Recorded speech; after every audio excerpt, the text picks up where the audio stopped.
sudah mendapatkan kisaran estimasi wedding budget gitu. Jadi kalau misalnya udah ngecek-ngecek terus habis gitu dapat ternyata habis ke venue pilih menu sama jumlah pax-nya cocok, dapat di 70 juta berarti total wedding budgetnya jadi kisaran 140 sampai 150 juta gitu. Sampai sini kurang lebih udah jelas kan ya? Aku nggak putus kan? Nggak putus. Enggak. Oh, oke, baik. Aku ke next step. Nah, ini adalah new normal wedding planning. Jadi sebenarnya tadi mungkin kalau teman-teman udah lihat, ya itu kalau di screenshot clear nggak sih? Enggak ya? Nggak tahu sih. Cuman kalau misalnya teman-teman udah lihat, sebenarnya ini ada kayak seperti ini. Untuk next-nya, di tengah pandemi ini ada berdasarkan survei yang kita lakukan. Sebenarnya survei kita tuh kan setahun sekali di awal tahun yang tadi aku cerita. Cuman karena kita new normal seperti ini, kita ngadain survei lagi nih kemarin di bulan Juli. Dengan responden yang kita berhasil kumpulkan di waktu yang super singkat ini 2.500 gitu. Dari budgetnya sih memang kalau dilihat malah sebenarnya total dari anggaran awal ke anggaran awal ini survei yang kita lakukan di awal tahun. Anggaran akhir ini adalah survei yang kita lakukan di Juli kemarin. Kita bisa lihat dari responden ini memang banyak yang menurunkan wedding budget, di mana tapi banyak yang turunnya itu dari anggaran di atas 500 juta dan banyak banget yang shift ke antara total 50 hingga 250 juta. Sebenarnya ketika dibilang apakah ini going big atau going small itu juga relatif karena kita semua paham di tengah PSBB ini memang ada pembatasan jumlah tamu, di mana sebenarnya kalau misalnya dari peraturan Pemda yang berlaku detik ini saat ini juga cuman boleh 30 orang. Bahkan resepsi sudah dicabut dari daftar acara yang boleh dilangsungkan. Gitu. Kalau misalnya dibilang wedding budgetnya going small, of course karena jumlah tamunya juga mengecil seperti itu. Cuman dengan pengecilan jumlah tamu bukan berarti bukan berarti wedding budgetnya benar-benar langsung susut karena ada penambahan budget di sanitary sama health.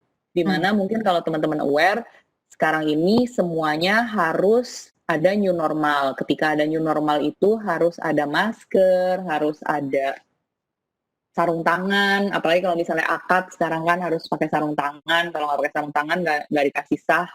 Terus harus ada toilet atau tempat cuci tangan yang jelas, bisa diakses dimanapun, dan hand sanitizer pun tuh harus tahu lokasi precise-nya itu di mana. Itu sih di lapangannya seperti itu.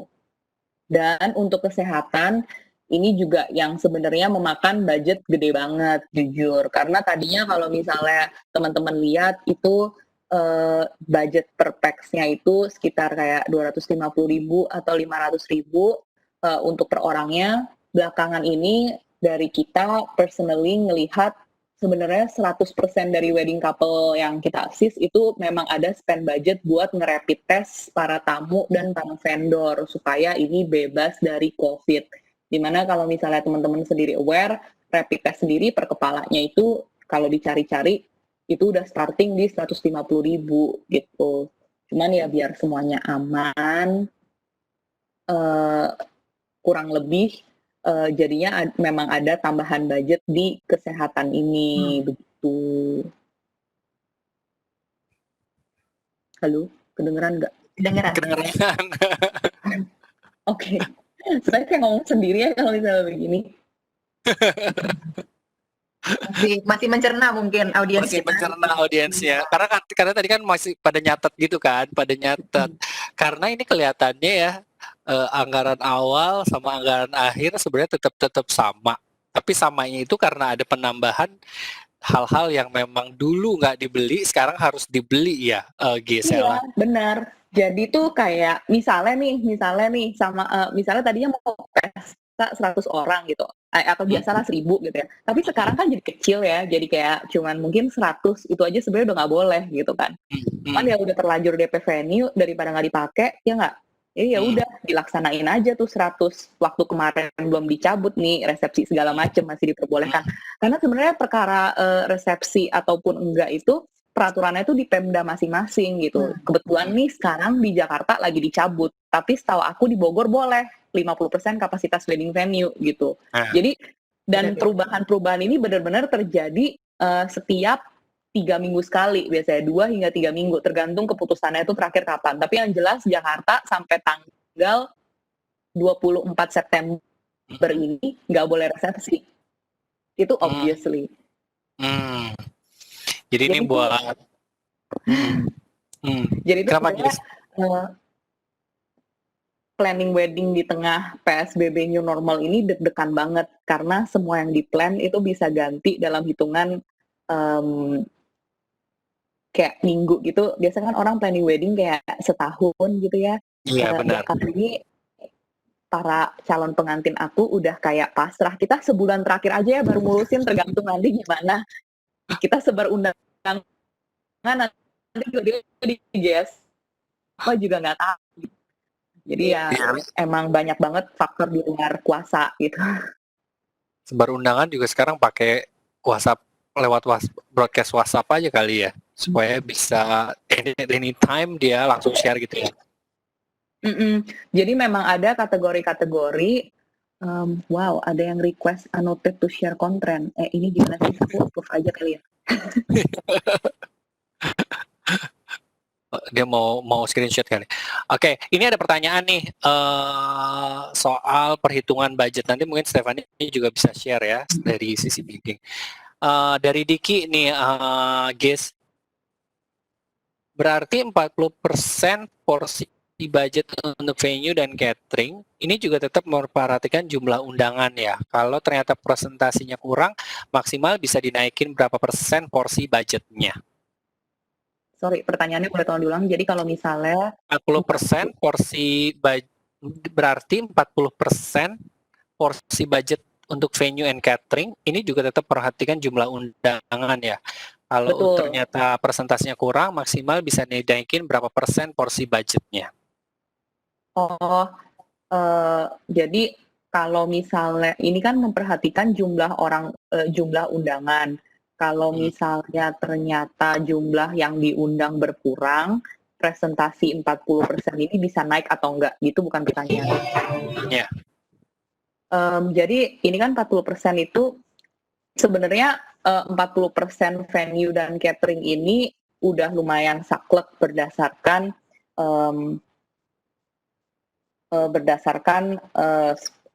survei kita gitu. Jadi kalau misalnya ternyata jumlah orangnya itu berkurang, berarti bisa either yang pertama upgrade menu, karena kan biasanya kalau misalnya jumlah orang lebih dikit, makanan yang disajikan bisa lebih baik gitu. Tapi kalau misalnya ternyata makanannya juga tetap mau sama nih, nggak mau upgrade menu, sebenarnya bisa aja venue sama cateringnya mungkin jadi di 30 atau 35% karena budget yang buat upgrade menu ini perlu bisa dialokasikan untuk yang lain-lain.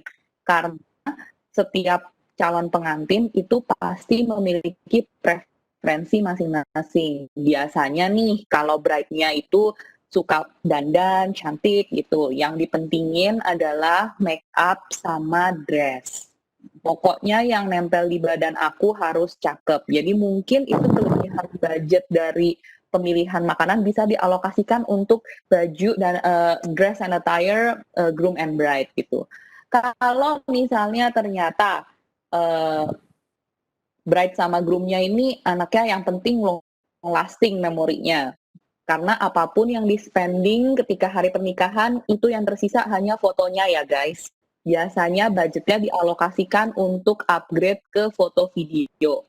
Apalagi di tengah masa pandemi ini, ditambah lagi upload ke internet, karena butuh internet kuota tambahan untuk bikin live streaming yang cakep, nggak berebet-berebet kayak aku yang lagi presentasi. Terus, kalau misalnya ternyata anaknya gift person banget nih, kan misalnya nih banyak tamu yang nggak bisa hadir di tengah PSBB gitu kan. yang di-upgrade souvenirnya guys. Jadi sambil kirim souvenir, sambil kirim snack favorit. Ya banyak juga nih yang kirim hampers gitu sambil kayak mohon maaf ya tidak bisa mengundang karena ada peraturan PSBB dengan populasi terbatas. Tapi jangan sedih, saya memberikan gift ini beserta jadi teman-teman semua bisa menyaksikan tayangan pemberkatan pernikahan saya sambil makan snacknya gitu di rumah masing-masing. Dan jangan lupa kadang-kadang di tengah pengiriman hampers itu sebenarnya ada motif lain teman-teman. Jangan sungkan kalau misalnya mau bikin QRIS karena zaman sekarang semua orang minta angpau online. Iya. Oh my God. Ya, mungkin ada servis dari Digibank yang bisa diberikan untuk memberikan barcode cantik tinggal di-scan transfer. Karena zaman sekarang semuanya seperti itu. Oh, jadi masih ada itu ya. Jadi lumayan masih bisa tetap dapat ya. Masih. Ada yang lengkap banget, nggak cuma QR code, nomor rekening bank, terus ada tambahannya untuk transfer dalam mata uang asing kami menyediakan PayPal. Baik. Nggak apa-apa, tapi itu penting loh, insight itu. Sekarang mau tanya ke Stefan ini, Stef, kalau misalnya pembagian budget nih, nama alokasi, dan tetap kan harus misalnya nyiapin dana darurat dan lain sebagainya. Itu gimana tuh, Stef? Kalau dari pengalaman gue waktu itu, benar yang tadi Gisela udah sempat menyinggung. Jadi ada 2 approach sebenarnya untuk nyiapin wedding budget. Jadi bisa jadi top down, jadi lu itu udah punya certain budget, udah dipatok, pokoknya gue harus keluarin cuman bisa 100 juta misalnya. Atau bisa juga bottom up gitu. Cuman bottom up itu berarti kan lu cari dulu harganya dari masing-masing vendor gitu, terus di calculate ke bawah gitu totalnya berapa gitu kan. Nah cuman kalau bottom up itu gue personally ngerasa bahwa kemungkinan gue untuk boncos itu tinggi banget gitu, gede gitu. Jadi gue waktu itu sih pakai caranya top down gitu ya. Jadi gue udah patokin. Nah matokinnya tuh gimana sih caranya gitu. Nah gue waktu itu sih kumpulin dari waktu itu kan gue sama calon suami gitu kan ya. Nah jadi kita sama-sama bekerja pada saat itu. Jadi kita memiliki penghasilan gitu. Nah dari masing-masing penghasilan kita mau curahkan atau mau taruh berapa gitu. Nah itu misalnya aku mau taruh 5 juta, calon suamiku mau taruh 5 juta, berarti setiap bulan udah ada 10 juta misalnya.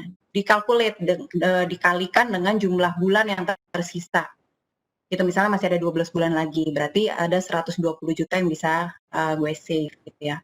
Nah, di luar itu misalnya karena gue nggak tahu ya apa kasus gue unik atau enggak gitu, tapi pada saat persiapan gue merit, bokap nyokap itu dari kedua belah pihak itu ngotot banget pengen kontribusi gitu. Jadi mereka tuh kayak nggak pengen dilupakan gitu dalam kontribusi bulanan gitu. Jadi mereka pun ikut check in gitu ya. Nah dari itu pun juga bisa dimasukin. Jadi total budget bulanan lo terkumpul berapa. Taruhlah misalnya udah termasuk kontribusi rame-rame adalah 300 jutaan misalnya gitu, untuk 12 bulan ke depan.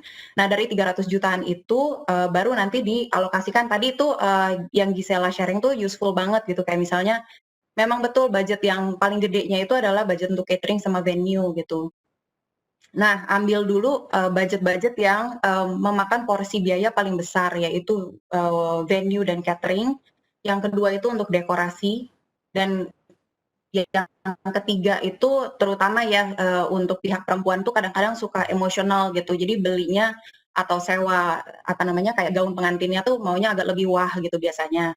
Nah, jadi tapi semua tergantung dari prioritas dan preference masing-masing. Jadi kalau misalnya ditanya mau gedein budget yang mana gitu, itu harus ada komunikasi antara calon suami sama calon istrinya. Kamu mau diprioritasin di wedding photo atau di wedding gown misalnya gitu. Nah itu komunikasinya harus terbuka satu sama lain, jadi enak gitu ngitungnya ke bawah, apakah boncos atau enggak gitu.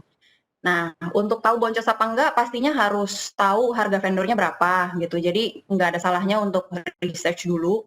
Waktu zaman sebelum pandemi sih masih banyak wedding fair gitu ya, jadi memang sih nggak langsung ngedeal di tempat gitu ya, jadi tujuannya untuk ngumpulin harga-harga biasanya gitu. Nah, nanti udah ketahuan, oh ternyata masih ada sisa, mungkin bisa dimasukin lagi untuk, oh kalau gitu kita bisa upgrade menu nih gitu. Atau kayaknya nggak apa-apa deh kita save aja untuk dana daruratnya gitu. Atau ini masih bisa lah nanti buat kita simpan aja DP rumah misalnya. Nah, dari pengalaman-pengalaman gue waktu itu sih, jadi yang gue belajar banget waktu itu adalah lu tuh mesti bayangin dulu hasil akhir dari wedding lu tuh di hari H-nya tuh mau kayak gimana. Nah, kalau bayangan itunya belum ada, susah untuk lu tuh kayak matokin mau ini tuh mau prioritasnya kemana gitu. Jadi kalau udah punya bayangannya, prioritasnya kemana, udah mulai kebentuk gitu. Budgetnya pun porsinya tadi 40% ke sini, 10% ke situ, 5%, 2% itu udah mulai kebayang gitu. Nah, terus tips yang kedua itu adalah jangan takut untuk masukin semua biaya vendor dari wedding yang udah lo bayangin. Gitu. Baik itu nanti bakalan kejadian atau belum tentu kejadian, menurut gue masukin aja dulu semua, nanti dihitung, baru diprioritasin ulang. Ini perlu nggak ya? Ini nggak perlu, ini nggak perlu gitu.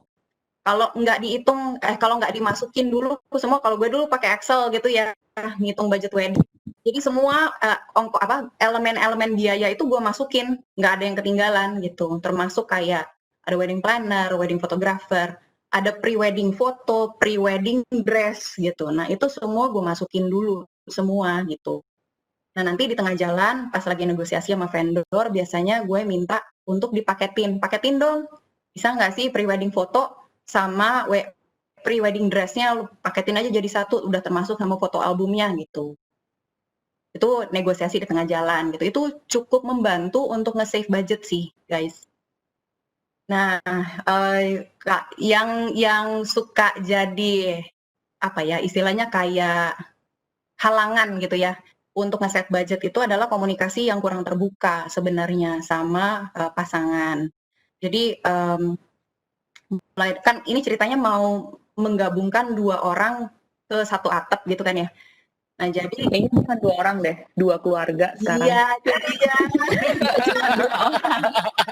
2 keluarga plus 2 keluarga besar. Kalau di Indonesia ini kan 2 keluarga artinya kan. Nggak cuma 2 keluarga, 2 keluarga besar. Itu komunikasinya tuh mesti bener-bener terang-terangan gitu loh guys, jangan ngumpet-ngumpet gitu. Maksud gue kan calon suami earning berapa atau dia menghasilkan berapa setiap bulan, calon istrinya tuh harus tahu gitu. Jangan terus kayak gitu dia tuh bisa save berapa dari duit itu untuk wedding budget atau untuk kebutuhan yang lain gitu. Itu masing-masing tuh udah harus saling tahu gitu. Nah, kendalanya yang gue bukan yang gue alamin ya, ada seseorang nanya advice gue gitu. Nah, mereka tuh berusaha untuk saving wedding budget gitu. Tapi dari pihak calon suaminya tuh nggak mau matokin amount yang pasti gitu setiap bulan. Jadi dia kasih tuh kayak uang sisa gitu. Kalau gue ada 1 juta ya gue alokasi 1 juta gitu. Nggak bisa seperti itu guys gitu. Jadi yang namanya sesuatu yang lu kepengen, apa ya istilahnya, effort, usaha, waktu, duit, itu semua harus lu curahkan ke satu hal ini dulu gitu. Sebelum lu move on untuk ke hal yang lain gitu sebenarnya sih. Nah jadi begitu udah selesai wedding ini, mungkin berikutnya lu udah harus ngebudget lagi gitu nantinya untuk lahiran anak gitu atau lu pindah rumah kayak gitu. Jadi udah something else gitu. Tapi for every stage of life itu udah ada harus apa ya istilahnya certain amount udah mesti lu patokin gitu. Kalau nggak akan kejadian yang kita mau gitu. Walaupun kayak tadi tabelnya Gisela tuh yang terakhir gue ngelihat yang punya budget di bawah 50 juta di anggaran awal terus berkurang di anggaran akhir itu kemungkinan orang-orang yang over budget. jadi apa ya mungkin menurut kita di masa pandemi karena budgetnya mungkin nggak harus gede-gede kali ya gitu mungkin kecil aja gitu tapi ternyata kayak tadi ada 2 keluarga gitu kan masa mami papi tantenya yang membesar nggak diundang gitu kan. Kayak bakalan gitu kan walaupun pandemi tetap kayak gitu. Ini sih bener banget yang Stephanie bilang barusan. Kalau misalnya aku waktu wedding planning juga, paling penting itu komunikasi. Itu other than this budget. Apalagi kalau misalnya mau budgetingnya itu it's either top down ataupun bottoms up, itu benar-benar penting komunikasi sih. Apart from everything, biasanya yang kemarin sudah aku praktekkan dan berjalan dengan lancar adalah aku bertanya sama papa mama aku, kalian mau ikut andil dalam wedding ini atau mau terima beres? Kalau mau ikut andil, ya udah terima beres aja. Kalau mau ikut andil, kasih tahu maksudnya yang penting buat mereka tuh apa. Karena kalau dari parents itu biasanya yang penting adalah makanan. Karena buat mereka makanan enak itu teman-teman ibu-ibu dan bapak-bapaknya dan tetangganya dan semua relasi kerja itu bakal bilang, gila makanan di tempat tuh enak banget gitu. Soalnya pasti ada prioritas gitu. Kalau misalnya bride biasanya yang nempel di badan. Yang nempel di badan ini harus cetar, harus kekinian. Kalau groom biasanya kan yang bagian lumayan spending tuh biasanya groom. Jadi memang foto sama video tuh biasanya fokusnya groom. Kalau nggak gitu entertainment. Karena kalau groomnya kayak aku mau ambience yang chill-chill gimana gitu, entertainment. Terus kalau tante-tante biasanya yang dipikirin tuh baju keluarga besar. Kita baju keluarga besarnya apa ya? Ada buat make up gak? Gisela sebentar. Jadi semuanya Sebentar, memiliki Gisela sebentar. Ini ada yang tanya. Alokasi anggaran 15% sama 10% itu apa ya? 15% ke dekorasi, 10% ke foto sama video. 7% buat baju dan sepatu. Jadi memang benar juga yang Stephanie bilang tadi, kita harus lihat dari porsi percentage yang besar. Paling besar tuh pasti kan sama catering, ini 40%. Tapi kalau misalnya hemat banget, itu bisa 50% dari wedding budget. Terus yang kedua terbesar itu adalah dekorasi dan pencahayaan. Kita juga nanti bisa go deep lagi sih, kayak tips dan tips hemat tiap kategori, tapi it's different thing. Yang ketiga itu foto sama video, yang keempat itu baju, yang kelima itu adalah lain-lain. Sebenarnya ini tuh biasanya event rental yang teman-teman nggak sadar, tapi sebenarnya memakan budget, karena ini adalah penunjang elemen-elemen besar di atas lainnya, seperti contohnya genset dan sound system. Karena tanpa genset dan sound system, listrik di rumah atau di gedung venue tidak akan menyala dan suara teman-teman semua tidak akan terdengar, seperti itu. Baru yang berikutnya adalah WO. Penting WO-nya gitu, biar lancar acaranya. Benar. Ini ada pertanyaan dari Kemala, ada Resen. Hai Kemala, mau tanya langsung, silahkan. Iya Kak, mau tanya. Tapi saya baru join, jadi maaf ya kalau ternyata udah dijelasin sebelumnya. Tapi nggak apa-apa dong. Ini saya mau tanya kalau misalnya kayak lamaran, tunangan, terus atau kan misalnya kalau di lamaran itu di beberapa adat ada yang ada seserahannya. Nah itu termasuk di budget ini apa enggak Kak? Makasih Kak. Thank you Kemala. Terima kasih Kemala atas pertanyaannya. Kebetulan lamaran dan hantaran serta seserahan tidak termasuk dalam budget ini ya guys. Karena seserahan itu adalah budget dari pihak mempelai laki-laki. Jadi ini di-exclude dari budget bersama. Yang ditampilkan di sini adalah budget bersama. Jadi biarkanlah seserahan itu laki yang bayarin gitu ya. Sendiri.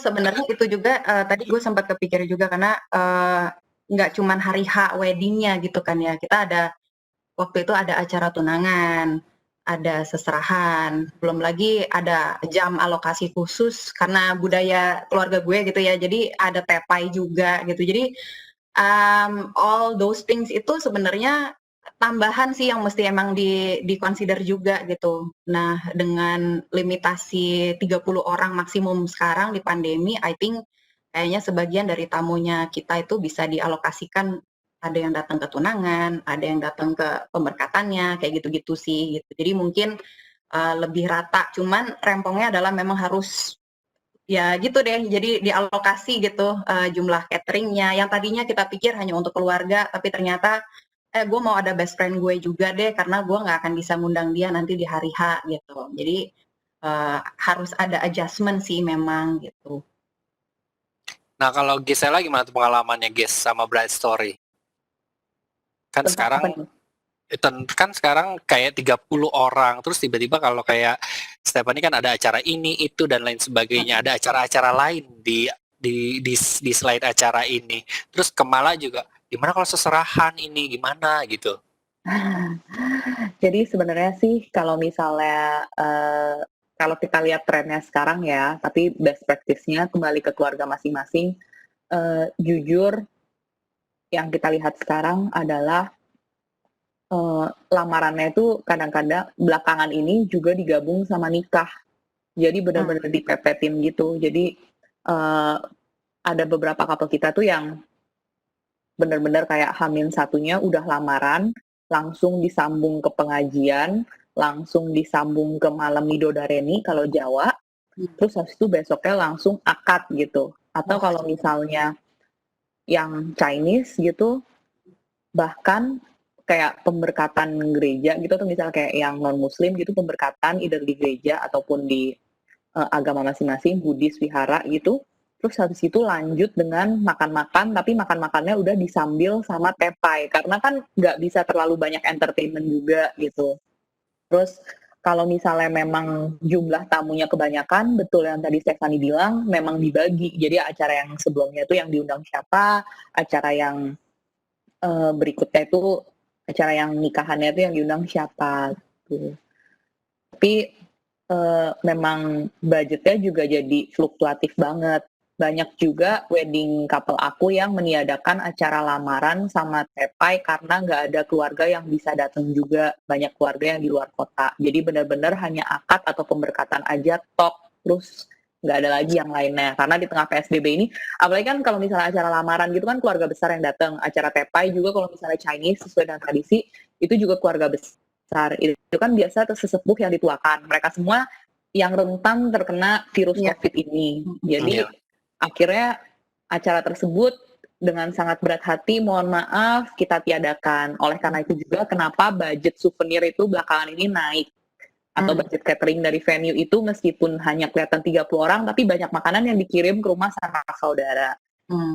FYI aja teman-teman, hotel-hotel sekarang bisa mengirimkan delivery makanan. Jadi kalau misalnya kemarin udah DP, terus itu kayak bingung nih nggak nyampe 1.000 orang lagi yang diundang gitu. Mereka tuh bersedia loh di packaging buat jadi kayak hampers cantik kotakan yang dikirim ke tamunya, yang handling fee-nya pun di-assist sama mereka biar mereka make sure makanan yang dikirimkan itu tiba di rumah tamu tuh dengan keadaan masih baik gitu sebenarnya.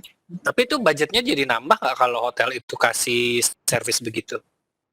Sebenarnya sih enggak, tergantung pilihan makanannya sih. Karena kan juga nggak mungkin kayak full set menu gitu kan yang dikirim. Terus kalau kirim ke rumah kan juga mesti mikir kan kalau misalnya tadinya kita ngundang per satu undangan 2 orang, kalau misalnya kita kirim ke rumah kan mesti 5 orang. Jadi yang dikirim memang beda tipe aja. Jadi yang lebih kayak kue lah apa gitu.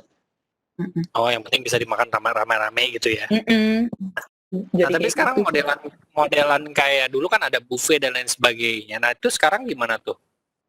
Oke, sebenarnya dari kita masih mengikuti saran dari pemerintah juga. Kita selalu suggest untuk mencegah antrian buffet, itu kita bikin wedding-nya tuh sekarang seated, jadi nggak ada antrian lagi. Ketika itu wedding-nya seated, kalau misalnya memang ada budget lebih, bener-bener mintanya tuh seated set menu, di mana set menu itu makanannya dianterin langsung ke depan tiap tamunya, terus habis itu dibuka, jadi dibuka tutupnya, jadi itu bener-bener pastinya aman gitu.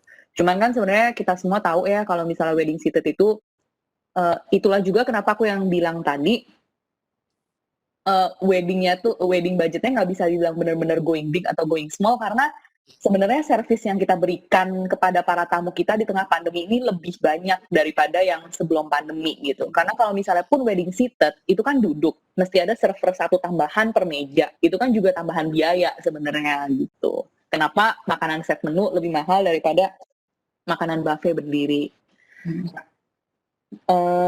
Kalau misalnya pun ternyata tetap mau ngehemat budget, mau nggak mau, namanya tuh seated buffet. Jadi udah didudukin tamu-tamunya di meja, tapi tetap aja mereka tetap mesti berdiri untuk ngambil buffet makanan gitu. Dimana ketika akhirnya acara resepsi itu berlangsung, mesti diumumin sih meja nomor berapa yang ngambil duluan, biar nggak terjadi antrian. Terus dibikin kayak beberapa spot buffetnya. Itu benar-benar teknikalnya. Tapi again teman-teman, saya diminta menyampaikan bahwa wedding resepsi saat ini belum diperbolehkan ya sampai tanggal 27 September. Oh, Jadi ya agak susah kalau ngomongin hal yang itu sebenarnya. oh, oke. Ini ada yang tanya lagi nih, sebenarnya berapa lama sih waktu yang ideal untuk nabung bersama-sama? Hmm. Kita tanya ke Stefan ini untuk nabung bersama-sama. Maksudnya biar Pertanyaannya nanti buat. Iya, pertanyaannya bagus banget dan relevan sebenarnya karena gue ditanyain juga sama salah satu sanak saudara gue juga sih yang mau merit. Apa ya? Sebenarnya berapa lama waktu yang bisa lo allocate untuk menabung itu tergantung kesiapannya lo sendiri gitu ya. Kesiapan apa sih maksudnya? Karena gini, kan pemasukan kita sama nih. Taruhlah misalnya pemasukan kita 25 juta misalnya gitu kan tiap bulan.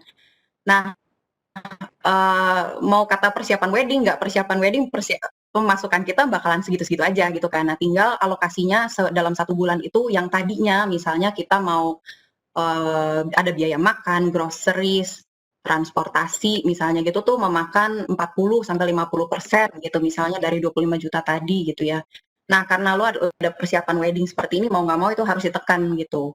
Nah, belum lagi lo ada persiapan yang lain misalnya untuk mau DP rumah juga misalnya gitu. Nah, tapi jangan lupa juga gitu bahwa ini ada dua kepala yang punya pemasukan. Jadi ada suami, ada istri. Nah, baiknya mungkin sama-sama chip in gitu ya menurut dari alokasi budget yang kalian agree bersama gitu ya. Gue nggak punya patokan formulanya gitu ya.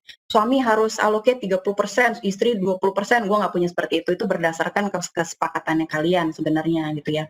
Nah, jangka waktunya kalau saran gue sih sebagai patokan ya supaya kalian lebih enak untuk memperkirakannya. Anggaplah 12 bulan gitu.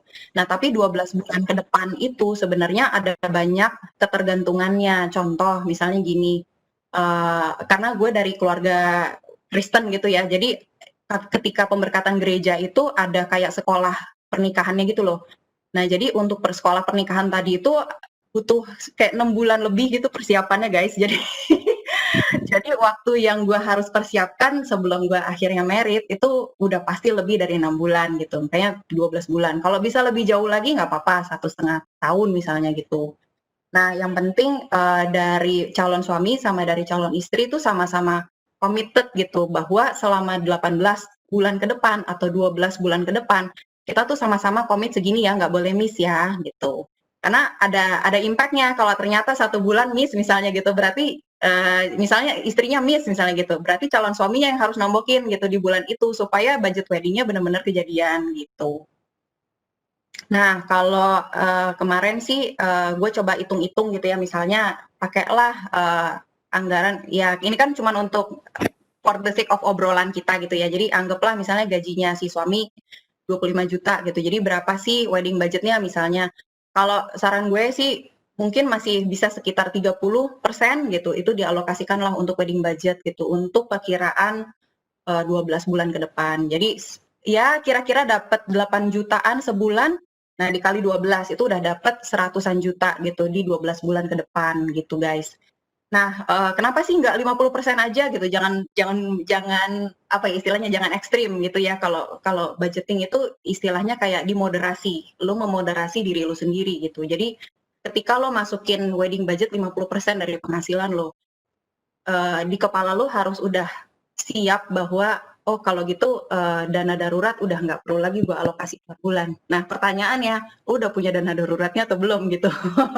Karena lo akan mengonboard satu orang nih gitu kayak suami akan mengonboard, lo akan menikahkan istri lo gitu. Jadi lo harus ensure juga safety-nya dia gitu, kebutuhan sehari-harinya dia juga terpenuhi. Kalau seandainya tiba-tiba selama masa pandemi ini lo udah nggak punya lagi penghasilan gitu. Jadi alokasi dana darurat itu harus tetap ada gitu. Nah, misalnya lagi pengeluaran, misalnya apa ya, kita yang udah punya penghasilan, kita tetap harus ada, ini problemnya sandwich generation ya. Jadi gue masih harus transfer orang tua nih gitu. Nah, apakah transfer ke orang tua jumlahnya itu bisa kecilin dulu selama gue lagi persiapan wedding tuh. Itu perlu, makanya itu kenapa gue bilang di awal perlu komunikasi gitu di segala arah, bukan cuma 2 arah gitu.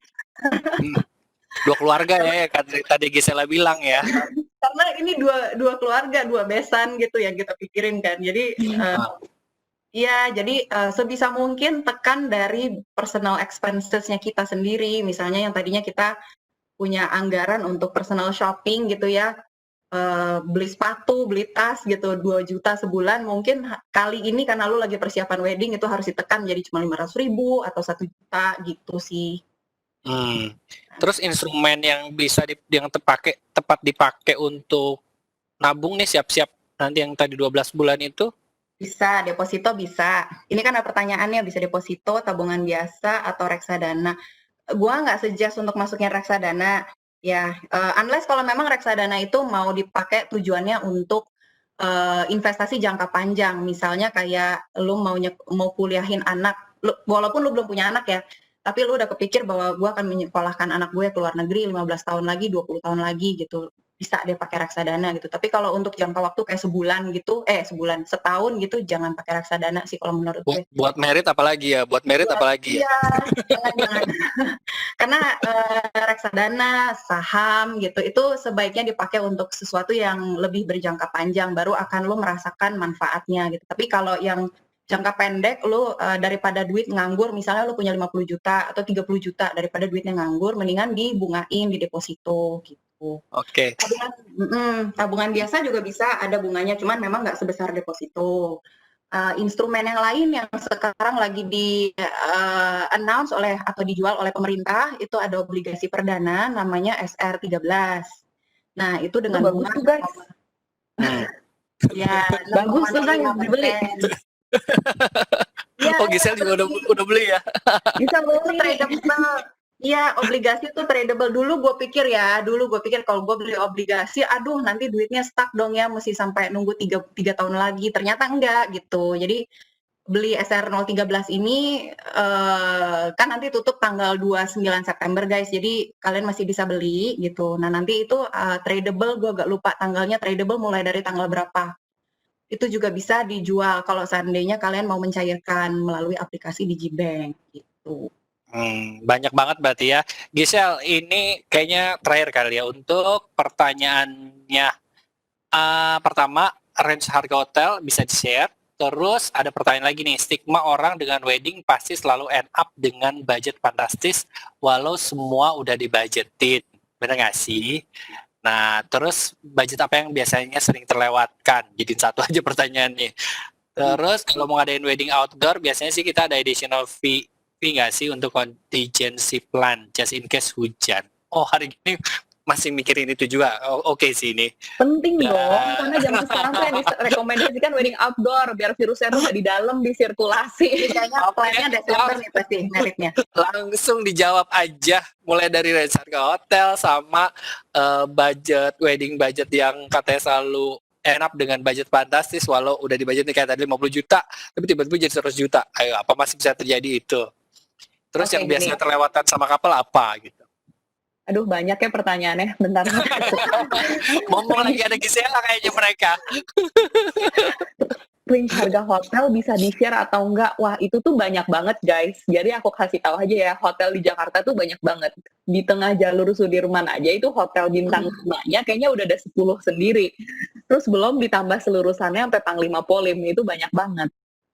Dan FYI aja, di tiap hotel itu banyak banget meeting room atau restoran yang bisa dipakai. Jadi nggak harus selalu di ballroom. Jadi kalau misalnya pergi ke hotel, itu sebenarnya hotel pun bisa mengakomodir berbagai jenis budget. Karena nggak selalu melulu harus ballroom gitu. Kalau misalnya emang kita ngomongin ballroom, pasti ada minimum revenue-nya.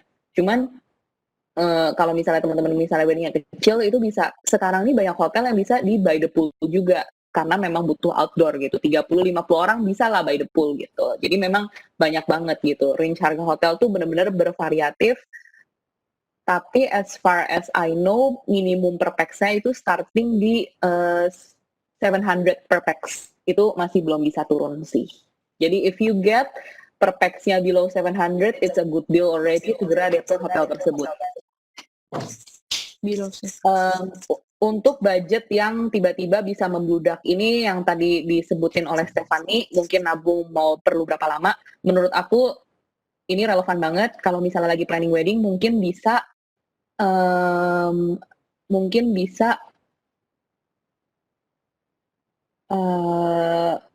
ini sih, lihat-lihat, kumpulin budget-budget dulu waktu datang ke wedding fair atau misalnya nanya-nanya ke vendor atau lagi browsing di Instagram. Karena ketika lagi ngobrol-ngobrol, nanya-nanya budget ke vendor, terus budgeting itu, butuh budgetnya itu berapa gede, habis ketahuan butuh berapa gede, biasanya sih nggak bakal jauh beda dari situ ya. Karena kayak udah research duluan lah istilahnya sebelumnya. Ketika udah di research, habis itu jangan lupa pilih jenis tabungan yang sesuai di DigiBank. Biar bisa tercapai nih goal tabungan itu sebenarnya jumlah uang yang dibutuhkan untuk wedding budget itu berapa dan gimana, seperti itu. Terus habis gitu, dengan demikian kalau research-nya sudah tepat dan akurat, moga-moga ya insya Allah wedding budgetnya itu nggak melompat gitu over budget. Karena over budget itu biasanya didasari dengan ke-BM-an kita semua. Karena kita semua BM dan banyak mau. Misalnya yang tadi Stephanie juga bilang, tadinya bisa dipaketin nih pre-wedding sama wedding foto video dress-nya. Ternyata kita BM lagi scroll-scroll nih di toko baju atau lagi di online shopping Instagram, ini bagus juga nih buat dress prewed gue gitu, gue beli deh gitu dressnya, kan ada alasan buat belanja. Itu adalah sebagai ke-BM-an kita sendiri. Itu yang biasanya bikin over budget. Terus habis itu tadi ada pertanyaan apa lagi ya? Aku sampai lupa. Yang wedding outdoor. Wedding outdoor, betul. Sebenarnya sih kalau misalnya pun nggak ada budget dana darurat tambahan, wedding outdoor in general pasti lebih expensive daripada wedding indoor karena either budgetnya lari ke tenda, karena tenda itu ada hitungannya per meter, dan per meternya tenda itu didasarkan dengan jumlah orang yang kita undang. Makin banyak orang yang kita undang, tenda yang dibutuhkan makin besar. Habis gitu zaman sekarang tendanya pun ada banyak macam.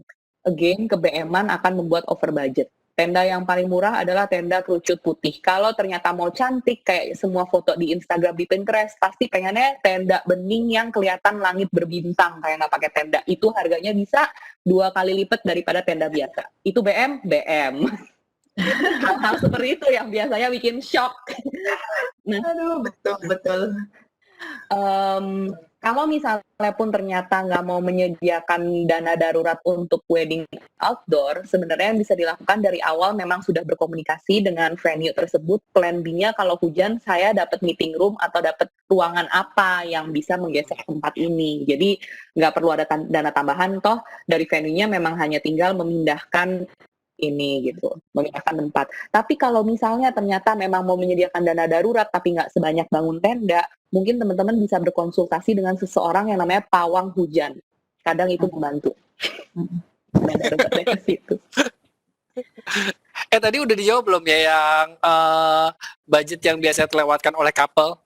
Biasanya budget yang terlewatkan oleh couple adalah budget yang tidak menempel atau tidak terlihat di mata. Seperti contohnya yang sudah saya sebutkan itu genset.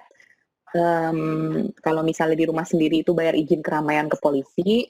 Terus kalau misalnya beda wedding venue ternyata iring-iringannya panjang, terus dari gedung ke tempat akad atau apa beda, itu mungkin ada for rider.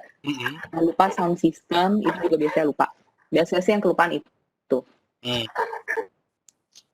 Oke, satu lagi nih, terakhir. Kalau wedding di Bali itu aman nggak ya? Terus intimate wedding itu paling mahal berapa sih di Bali? Wedding di Bali aman atau enggak itu tergantung dari lokasi Anda sekarang. Apakah Anda di Jakarta atau Anda di Bali atau Anda di Surabaya gitu kan. Karena sebenarnya proses nggak amannya adalah proses terbang ke Bali-nya gitu kan.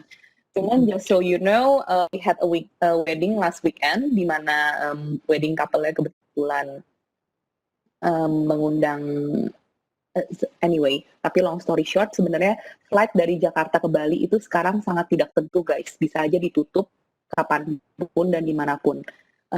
Tiba-tiba aja aku ada kasus kemarin ditelepon jam 5:30 pagi, semua flight Bali Jakarta nggak ada, di reschedule ke besokannya. So, di mana di tengah pandemi ini, kalau misalnya aku adalah tipe orang yang sangat enggak sangat sih, tapi kurang adventurous. Dimana ketika aku kurang adventurous, aku tidak suka sesuatu yang di luar kendali aku tuh terlalu banyak.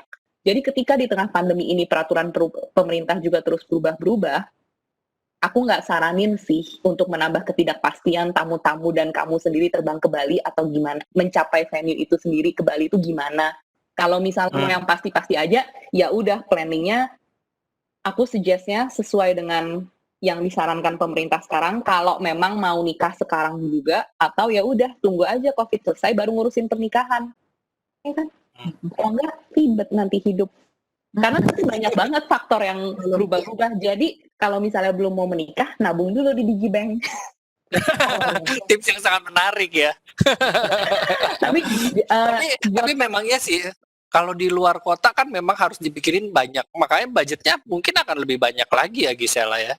iya, soalnya kan mesti di rapid, nggak cuma rapid ya, mesti swab ya. Swabnya 1,5 juta per kepala. Nah, bayangkan kalau kita nyiapin untuk berapa orang gitu kan. Karena itu juga masih tetap landing wajib dilakukan gitu. Nah, kemudian juga mungkin aku intro dikit kali ya. Aku iklan dikit, sorry. Buat teman-teman yang sedang mempersiapkan pernikahan, terus bingung gimana, jangan sedih. Bright Story akan mengadakan online wedding fair tanggal 15 hingga 25 Oktober 2021. Mungkin bisa mulai budgeting, tanya-tanya vendor di sana. Sekiranya membantu. Itu gue saranin banget. Jadi datang ke wedding fair sebanyak mungkin supaya tahu harga vendor tuh kayak gimana. Karena pada dasarnya benar ya Gis ya, correct me if I'm wrong nih. Tapi harga vendor itu kebanyakan memang di rata-rata. Kalau yang rendah banget, gue agak meragukan kualitasnya sebenarnya gitu. Jadi harga rata-rata sama harga yang ekstrim jauh banget. Jadi sometimes dari ini karena gue waktu itu persiapannya kan sebelum pandemi ya. Jadi gue bisa datang physically sana. Jadi toko-tokonya mereka atau booth-nya, stand-nya mereka tuh kelihatannya wah banget, tapi secara harga tuh belum tentu wah. Jadi lu jangan terintimidasi duluan gitu sama nama-nama besar. Karena di balik nama besar sebenarnya lu bisa nego nih. bahkan ke Bright Story ya. Iya. Catat ya teman-teman ya. Jangan takut untuk bernegosiasi guys gitu. Gimana Gisela? Cuman jujur nih guys, kalau misalnya nanya ada harga COVID atau enggak, reasonable aja. Maksudnya kalau misalnya nih, aku juga dengar curhatan dari para vendor gitu ya, para makeup artist, ditanyain gitu, ada harga COVID nggak? Terus ditanyain lah sama si wedding vendornya, emang yang di make up cuman matanya aja kah? Atau foundationnya aja gitu. Maksudnya kalau misalnya emang servis yang dibutuhkan tetap semuka, ya harganya nggak bakal beda jauh banget gitu guys. Jadi jangan dipikir yang make up artist aku harganya segini, terus karena lagi COVID mungkin aku bisa turun sampai setengahnya, nggak sampai setengahnya juga gitu. Paling ngatur di porsi budgetnya ya, Steph. Yang tadi gue bilang mengenai kayak negosiasi tuh sebenarnya yang mau gue omongin tuh sebenarnya mengenai harga paket. Jadi kayak tadi sebenarnya yang ngulang dari Gisela dan yang tadi kita ngomongin gitu. BM itu yang sebenarnya membuat kita tuh jadi over budget gitu. Jadi apa ya, kayak kalau lo bisa paketin beberapa activity jadi satu harga gitu, kenapa enggak gitu loh. Jadi menurut gue membuat lo juga jadi nggak terlalu stres gitu untuk mempersiapkan duitnya gitu. Karena lo masih ada kebutuhan yang lain yang mesti lo siapin, kayak DP rumah belum, biaya lain-lain gitu. Belum lagi ada keluarga yang sakit, belum lagi mesti siapin kelahiran, kalau memang langsung mau expect gitu ya, mau expect ada momongan gitu.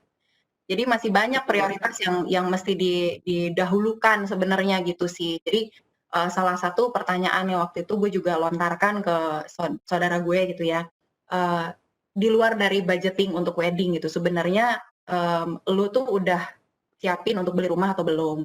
Karena menurut gue itu juga lebih prioritas gitu loh, daripada kita sibuk dengan membuat wedding ini wah gitu, tapi DP rumah tuh nggak siap gitu guys. Jadi menurut gue sih ada baiknya gitu kalau kita tuh mikir balance gitu. Jadi jangan ekstrim mikirnya wedding doang gitu. Jangan juga gitu. Atau mikir DP rumah apa beli rumah doang gitu. Wedding tuh ditiadakan, akhirnya lo menyakiti keluarga, nggak bisa kayak gitu juga. Jadi mikir tuh agak balance gitu. Gitu guys. Karena Bright Story juga udah siapin kayak paket-paket yang memang sudah sesuai dengan ini ya, Gisela. Atau misalnya orang-orang juga bisa request untuk gimana kalau saya paket segini bisa nggak gitu kan? Sebenarnya sih kalau kita lihat trennya di Indonesia, karena banyak banget pihak yang terlibat dalam wedding planning, meskipun kita buatin paketan, itu selalu ada aja perubahan di paketan tersebut. Jadi aku sih ngeliatnya sejujurnya, mungkin teman-teman rasakan ketika mulai wedding planning, paketan itu sebenarnya lebih ke arah estimasi budgetan kalian gitu. Nih, kita cari-cari paket yang harga 100 juta. Habis di compare nih kayaknya yang paling sama aku tuh yang mana gitu. Habis itu, oh 100 juta di sini udah dapet ini gitu. Ya udah deh. Terus habis gitu yang mereka lakukan adalah coba ala carte. Karena yang so far ini misalnya, karena di Bright Story sendiri kan kita jual paketan dan kita jual ala carte kan. Jadi bisa beli langsung paketan nih, check out, bisa aja kayak ala carte gitu. Tapi sebenarnya kalau kita lihat trennya, habis ngelihat harga paketannya berapa, yang mereka lakukan adalah dicariin vendornya. Jadi oh di sini dapat bridal di sini. Ya udah dipecah lagi jadi kayak percentage yang tadi aku liatin itu. Jadi kayak lebih buat ancer-ancer budgeting di awal aja sih, kayak karena mungkin nggak punya bayangan kayak berapa yang harus di-spend dari total wedding budget. Ya udah deh, aku lihat paketan dulu, terus itu aku kayak breakdown aja gitu, dapat berapa. Kayak gitu sih. Oke, jadi kalau misalnya mau ada apa-apa konsultasi aja sama Bright Story ya. Mas Arif, kayak kita ada giveaway nggak sih? Jadi nggak sih? Giveaway, oh ya, yang konsultasi sama Bright Story ya? Iya, jadi Kita mau kasih pastinya biasanya kan teman-teman semua masih banyak pertanyaan atau karena sebenarnya ngebahas wedding budget itu selalu kayak agak ngambang kan. Sebenarnya yang buat aku tuh pas tuh kayak gimana sih? Dan aku juga nggak bisa bilang mana yang lebih pas karena again banyak banget faktor yang terlibat di dalam planning a wedding. Nggak cuma dua keluarga, tapi dua keluarga besar, terus habis gitu tipe acaranya itu banyak banget gitu. Makanya tiap kali kita ada satu wedding couple, biasanya kita go through dulu sebenarnya tuh mau wedding checklistnya tuh seberapa detail.